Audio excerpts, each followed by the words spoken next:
Hello there, welcome to the extended Mr. Frostbite blog about going across the border, because borders are opening again, thankfully, and international travel is on its way up, we hope. But we live in a new world and people call it the new normal, whatever they wish to call it. But what we've got to remember now is we don't just have passports, we have QR codes, vaccination certificates, passenger locator forms, the list goes on. And while it's easy to complain about all these things, should we not embrace them, and embrace them for the right reasons?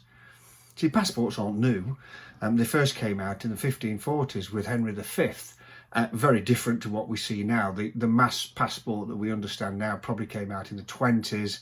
When people travelled, it wasn't really, all classes that travelled like we might see now, because, the working class couldn't afford it. But we now hardly even consider having a passport.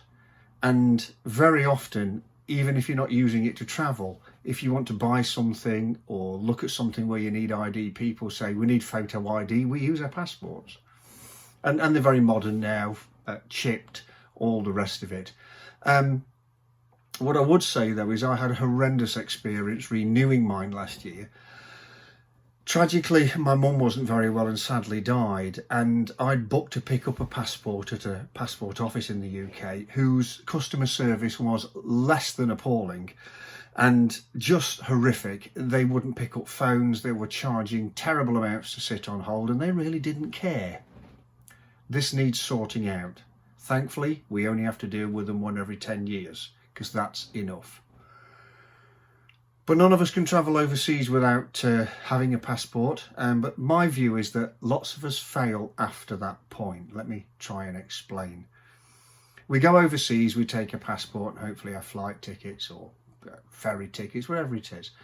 But we start to let the rot creep in straight away with things like travel insurance.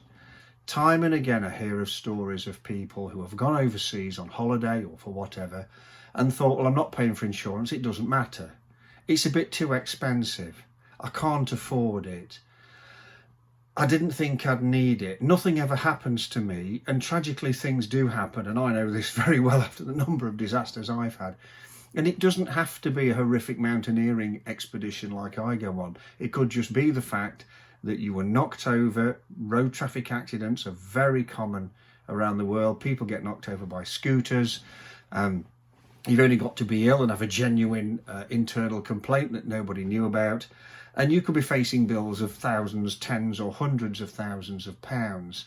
And we've got to understand that we need to take responsibility for that, and we need to take responsibility for our actions. My famed Alaskan expedition, when I came off Denali or McKinley and was taken to hospital, I was being charged $11,000 a week, and that was 20 odd years ago. And so I'm so happy I took out a really good insurance policy, and it's always amazed me that we don't actually ask for that at border control. Are you covered with basic insurance? That's all you need to enter this country. And I can see people ripping their hair out now saying, you can't tell us what to do. I'm not trying to. What I'm trying to do is make your life easier.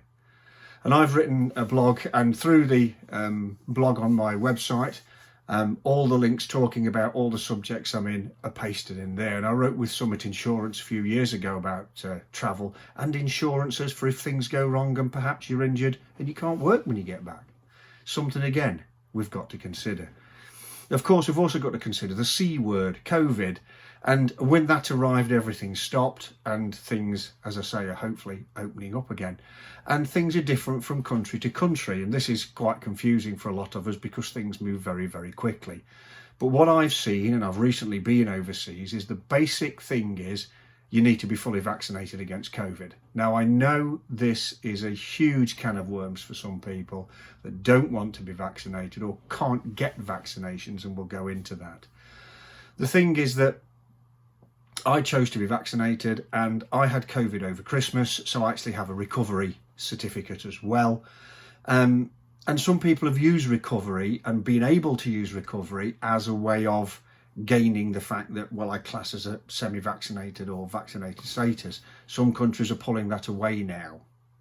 So sorry, you anti-vaxxers, but If you want to travel internationally, unless the rules are changed enormously, it's going to be very, very difficult for you. You know, I have no issue with triple inoculations. I was recently in Italy and Austria, and I had to use my QR codes to enter the country. I took a PCR test as it happened a few days before we flew.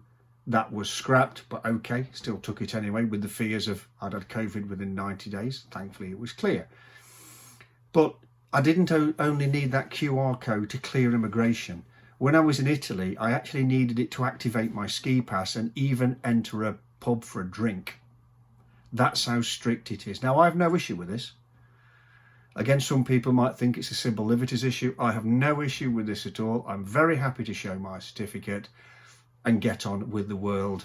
And, you know, COVID doesn't care who you are. It doesn't care where you're from. It doesn't care who politically you vote for, how loud you shout. If it's going to have you, it's going to have you.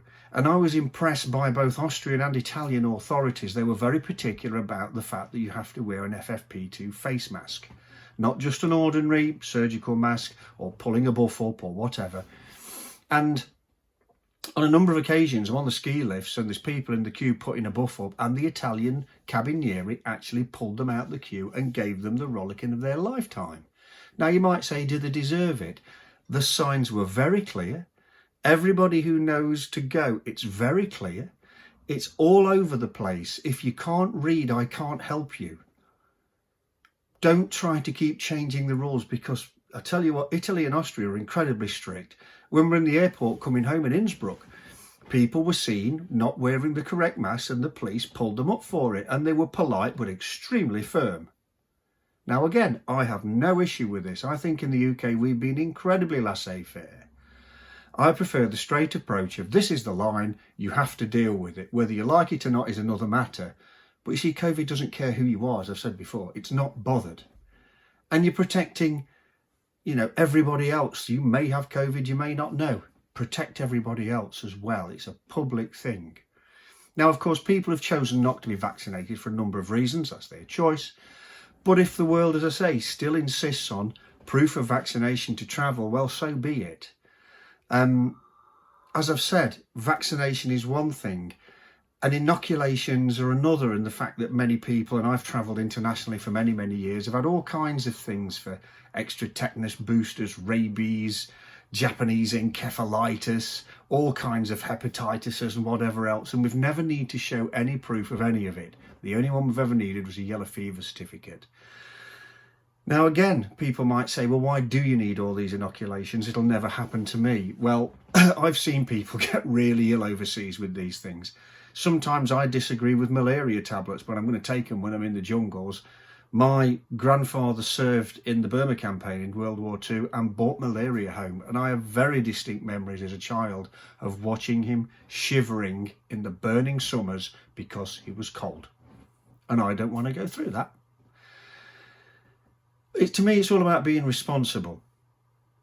And I've also found it's what you want sometimes. I know of people that would say, I'll have anything jabbed in me so I can go on this wonderful holiday of a lifetime to wherever. But as soon as it comes to a COVID inoculation, I'm not so sure. But you're very happy to have Hep A's, Hep B's, all kinds of things. Your local doctor's surgery helps. Sometimes you need a tropical medicines clinic. But I've always been very particular about my research, and I'm not going to say it's going to save me, but it's going to help. And we've got to help ourselves. We've got to be fair to ourselves.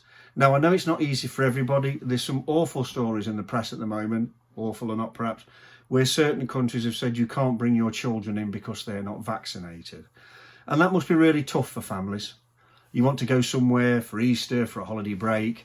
You can't get your children vaccinated because your country doesn't choose to vaccinate children of that age, perhaps, or give them enough inoculations. Well, all I can say is, like a lot of people are doing, they're going somewhere else.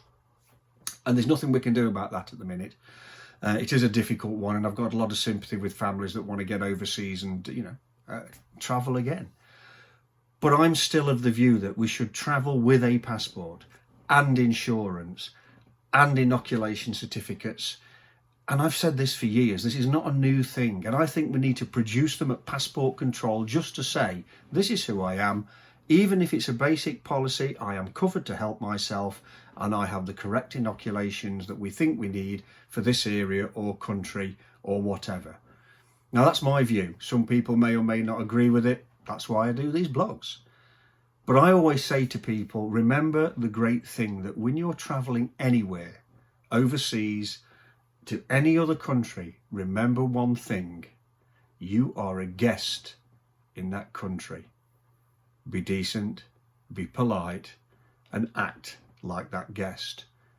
And if they have rules and regulations, respect them. And if they have customs, respect them.